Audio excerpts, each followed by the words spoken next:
স্বাধীনতার ঘোষকের প্রতিষ্ঠিত বাংলাদেশ জাতীয়তাবাদী দল বিএনপিকে দেশের জনগণ আবারও রাষ্ট্র পরিচালনার ম্যান্ডেট দিয়েছেন।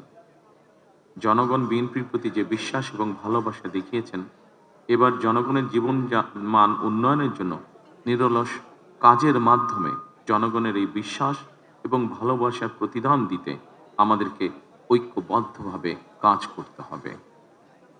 এবার আমি সারা দেশে বিএনপির সর্বস্তরের নেতাকর্মী সমর্থকদের ধন্যবাদ জানিয়ে বলতে চাই, শত নির্যাতন নিপীড়নের পরও আপনারা রাজপথ ছাড়েননি।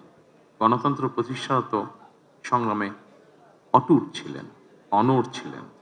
এবার দেশ গড়ার পালা আমাদের। দেশ পুনর্গঠনের এই যাত্রায়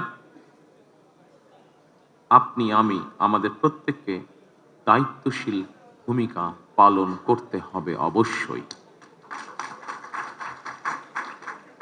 আমরা গণতন্ত্র এবং মানুষের অধিকার প্রতিষ্ঠার এই বিজয়কে শান্তভাবে, শান্তির সাথে, দায়িত্বশীলতার মাধ্যমে উদযাপন করেছি। নির্বাচনোত্তর বাংলাদেশে যাতে কোথাও কোনো অপ্রীতিকর ঘটনা না ঘটে, এই জন্য শত উস্কানির মুখেও আমি সারা বাংলাদেশে বিএনপির সর্বস্তরের নেতাকর্মীদের শান্ত এবং সতর্ক থাকার আহ্বান জানাচ্ছি। কোনো অপশক্তি যাতে পরিস্থিতির সুযোগ নিয়ে কোনো অপ্রীতিকর ঘটনা ঘটানোর সুযোগ নিতে না পারে, এজন্য নির্বাচনোত্তর নিরঙ্কুশ বিজয়ের অর্জনের পরও আমি সারা দেশে বিএনপি এবং জোটভুক্ত দলের সর্বস্তরের নেতাকর্মীদের বিজয় মিছিল বের করতে নিষেধ করেছিলাম।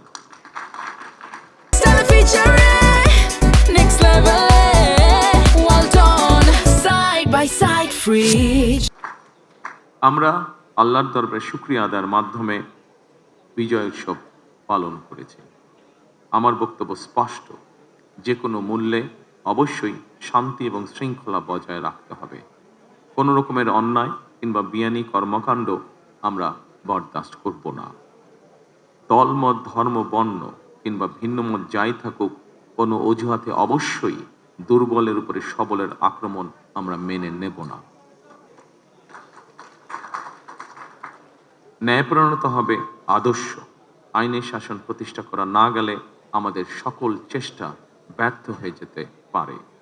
আইনের শাসন প্রতিষ্ঠায় সরকারি দল কিংবা বিরোধী দল, অন্য মত কিংবা ভিন্ন মত, প্রতিটি বাংলাদেশী নাগরিকের জন্যই আইন সমান। আইনের প্রয়োগ হবে বিধিবদ্ধ নিয়মে। নির্বাচনে একে অপরের বিরুদ্ধে কিংবা এক দল আরেক দলের বিরুদ্ধে প্রতিদ্বন্দ্বিতা করতে গিয়ে নির্বাচনের মাঠে হয়তো কোথাও কোথাও নিজেদের মধ্যে ভুল বোঝাবুঝির সৃষ্টি হয়ে থাকতে পারে। তবে এই ধরনের বিরোধ যেন প্রতিশোধ, প্রতিহিংসায় রূপ না নেয়, সে ব্যাপারে সবাইকে সতর্ক থাকার জন্য আমি আন্তরিকভাবে আহ্বান জানাচ্ছি।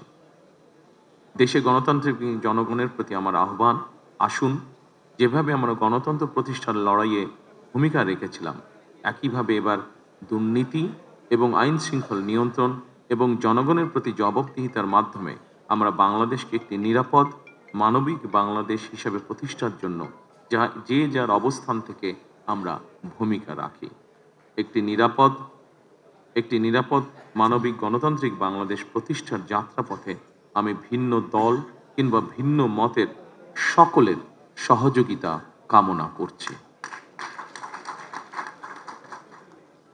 বিশ্বের সকল গণতান্ত্রিক শক্তি, সকল প্রবাসী বাংলাদেশী এবং দেশের স্বাধীনতাপ্রিয় জনগণের প্রতি আবারও বিজয়ের অভিনন্দন এবং ধন্যবাদ জানিয়ে আমার বক্তব্য শেষ করছি। আল্লাহ হাফেজ। বাংলাদেশ জিন্দাবাদ।